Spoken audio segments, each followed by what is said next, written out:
Hello everyone and welcome to my YouTube channel. In this video I will tell you how you can save your money from your friends by not giving them birthday parties or treats.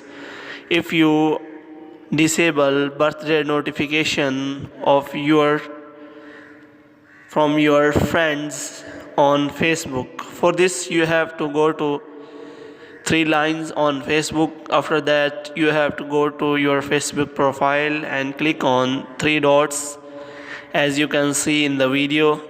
After that you have click on edit profile. After clicking on edit profile you have to go to edit your about info section.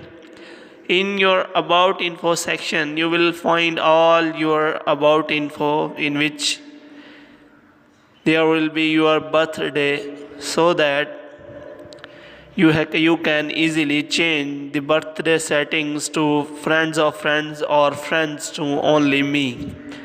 As you can see in the video, there are birthdays which you have to click on as you have shown to your friends.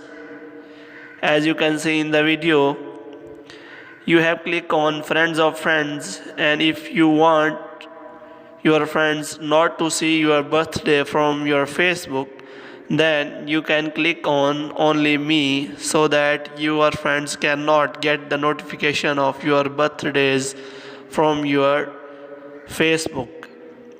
In this way you can save your money from your Facebook friends and other friends that get your birthday notifications from Facebook and asks you for a treat. If you are new to this channel, kindly like this video, subscribe our channel and press the bell icon so that you can get the notification of our latest videos.